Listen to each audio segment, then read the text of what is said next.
partida. Acaba, pelo amor de Deus!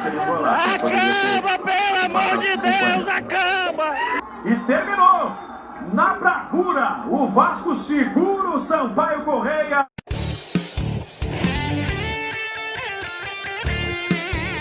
Vascaíno do Cerrado.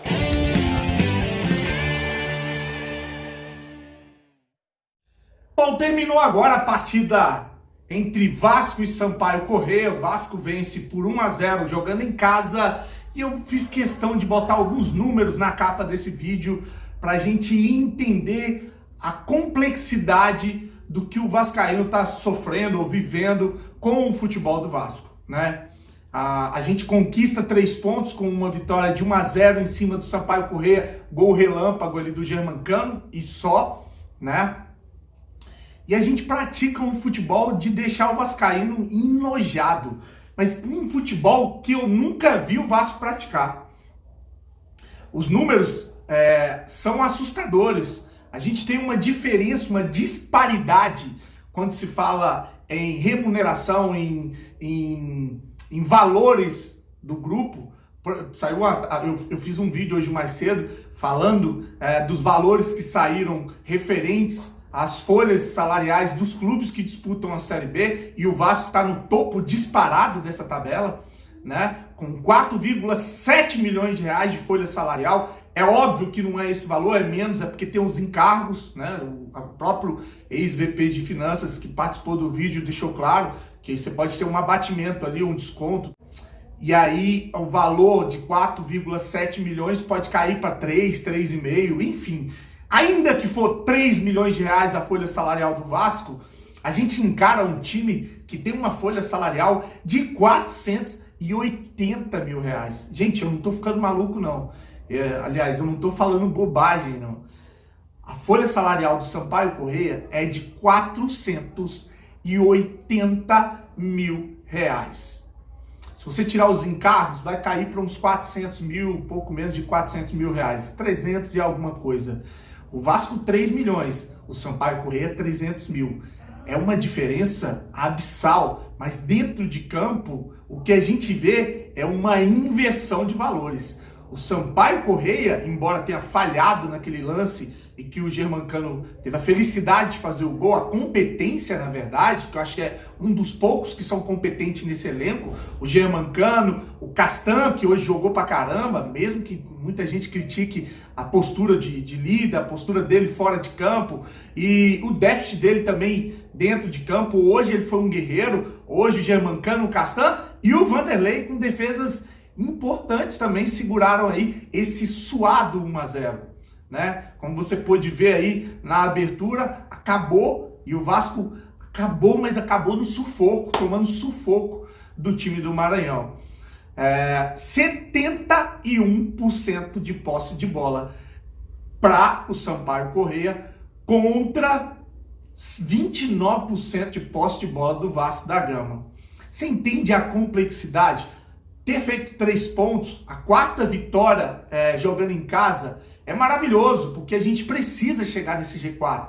A gente está na 10ª rodada, agora 5º colocado do Campeonato Brasileiro da Série B. Estamos às portas ali de entrar no grupo que vai subir para a 1ª divisão, que é o que mais importa para o torcedor vascaíno agora. Por isso, alguns torcedores que aceitaram essa mediocridade que virou o Vasco, aceitaram esse time lixo, a forma que o Vasco joga, esse nojo, esse entojo, essa antipatia desse time dentro de campo, foram para alguns grupos ficar gritando que eu tô ligando para posse de bola.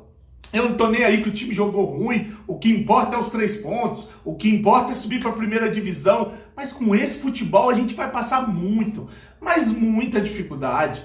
Tem muito chão ainda para rolar, tem muitos jogos, tem os jogos de volta. A gente vai ter baixas. Hoje o Germancano já mostrou ali um cansaço no final do jogo, vem de uma sequência pesada de jogos em 2, 3 dias, ou de 3 em 3 dias, e ele não vai ser o cara que vai estar ali o tempo todo para salvar esse time.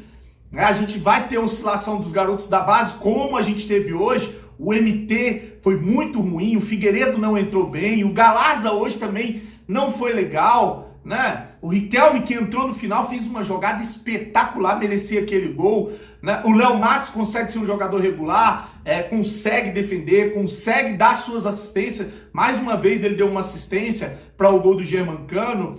E fora isso, a gente não consegue ter o prazer de sentar em frente a uma televisão e assistir o Vasco jogar. É 2 horas de sofrimento, é 2 horas de horror, é 2 horas de estresse, é 2 horas vendo um time antipático dentro de campo. Dar a bola para o Sampaio Corrêa jogar e ficar esperando para jogar num contra-ataque com um time que é limitadíssimo fisicamente, né? Com uma entrada do Rômulo, que é lento. A gente teve algumas alterações tentando dar um sangue novo para o segundo tempo, mas mesmo assim não funcionou. O segundo tempo do Vasco foi nulo. Aliás, o primeiro tempo a gente teve uma oportunidade ou duas depois de ter feito o gol, mas também não agradou. Então a gente consegue hoje ser menor que os times da Série B. A gente consegue jogar um futebol pior do que o Avaí, pior do que o Sampaio Corrêa, pior do que o Confiança, pior do que o CRB, pior do que todos os times que a gente encarou. Só que demos sorte da bola entrar, demos sorte de não tomar gol. Mais uma partida que a defesa não toma gol, né? Que aí é um ponto que a gente tem que, quando a gente critica,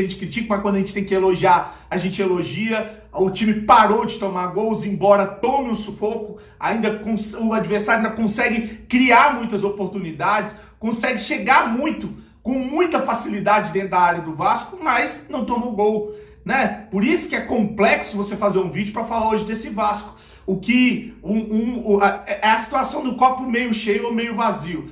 Para o torcedor que tá acomodado, que tá achando isso legal, né? Que tá maravilhado com o Passarudo, né? Com esse elenco aí, com esse time, com esses gestores, o copo ele tá vendo meio cheio, né? O que importa é a vitória, o que importa é os 3 pontos, o que importa é estar próximo do G4, o que importa é que a gente está encaminhando a nossa volta para a Série A. E já o torcedor que não consegue ter paciência para ver o que o Vasco virou, ele com certeza vai ver o copo meio cheio, porque ele vai ver um time preguiçoso dentro de campo, um time nojento, um time fraco, limitado, um time jogando um futebol que eu nunca vi ser jogado no Vasco da Gama, né? Sendo dominado em casa por times que não tem a mínima condições, né? Não tem a mínima condição. Vou repetir aqui, enquanto o Vasco paga de salário para os jogadores por mês uma folha acima de 3 milhões de reais, o Sampaio Corrêa paga uma folha acima de 300 mil reais, chegando a 400 mil reais.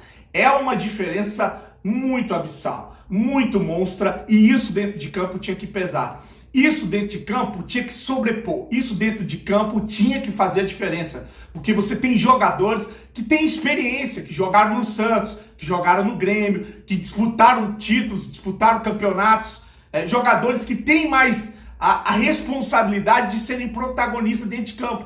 Mas não, a gente vê o time de 400 mil reais praticar o futebol que a gente queria que o time de 4 milhões praticasse. E daí a gente vai passando rodada a rodada, passando a vergonha, ou a raiva, ou o entojo, ou o asco de ver essa porcaria que essa gestão montou desse time dentro de campo. Graças a Deus uma vitória, graças a Deus 3 pontos, mas que tristeza é assistir uma partida de futebol do Vasco da Gama hoje. Eu tenho que assistir. Acho que se for para o Vasco subir jogando esse futebol, se é para a gente se contentar com esse time, então que a gente não assista as partidas, que a gente espere só os resultados e que o Vasco volte à primeira divisão para montar um time de verdade. Porque ficar sofrendo, vendo esse time jogar dentro de campo, nenhum torcedor vascaíno merece. Eu tinha que passar aqui para deixar o meu registro e em respeito a você que acompanha o canal. Mas tá muito foda acompanhar esse time lixo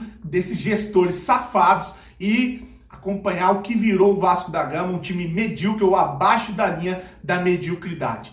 Fiquem com Deus, grande abraço e saudações vascaínas.